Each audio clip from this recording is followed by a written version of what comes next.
Rendons-nous au Gabon à présent. S'exprimant pour la première fois depuis son départ de la Commission de l'Union africaine, Jean Ping s'indigne et révèle la structuration de l'Union africaine.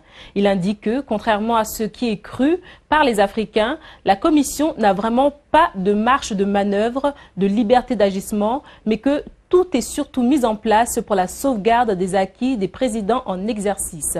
Selon les dires de l'ancien président de la Commission de l'Union africaine, l'organe n'existerait réellement que de nom. Il s'exprime également sur la mort de Kadhafi, qu'il qualifie d'assassinat effroyable par les Occidentaux. Jean Ping, l'ancien président de la Commission de l'Union africaine, s'exprime au micro de Gérard Wilfried Obangom à Libreville. L'organisation qui a été mise en place, l'Union africaine, est une organisation qui a à son sommet les chefs d'État et de gouvernement, qui tiennent tous à leur souveraineté. Donc, voilà, en termes d'abord très simples, décevant pour vous, il n'y a pas encore d'organisation supranationale africaine. Je vous annonce que je publie un livre fin avril qui sort, dont le titre est « Éclipse sur l'Afrique. Fallait-il tuer Kadhafi ?»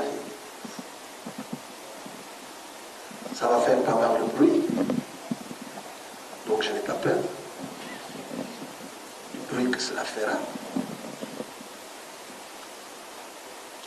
Je pense que l'Occident a commis une erreur. Kadhafi a été liquidé sans jugement. Liquidé.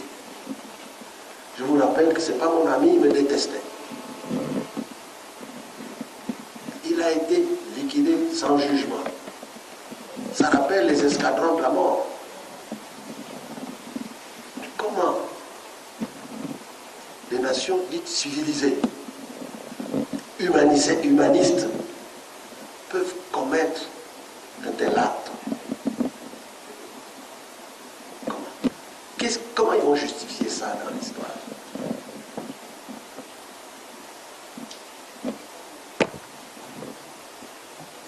Après le Vietnam, après l'Algérie, après l'Afghanistan, après l'Irak, on continue la même chose.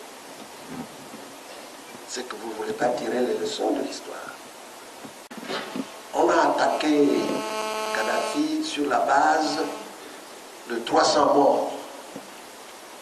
On a utilisé le principe de la responsabilité de protéger sur la base de 300 morts. Nous sommes aujourd'hui à 130 000 morts en Syrie. Pourquoi ils n'interviennent pas?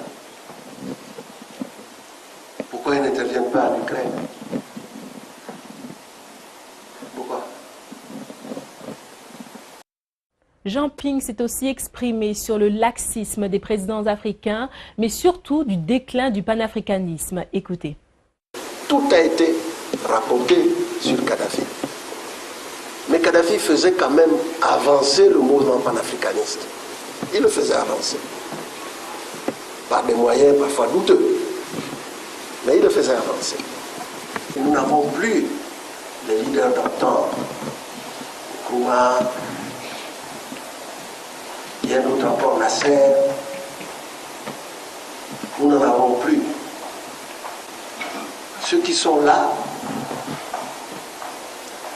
peut-être parce qu'ils s'opposaient à Kadhafi, ont mis en veilleuse les idées du panafricanisme. Mais ça va revenir forcément. Ça va revenir.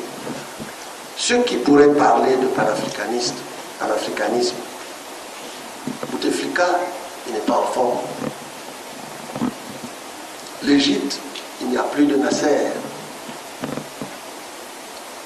L'Afrique du Sud, petit voyou. Les petits voyous. Non, je vous le dis clairement. Je ne veux pas critiquer, d'ailleurs dans mon livre je ne les critique pas, mais des petits voyous. Ceux qui s'inquiètent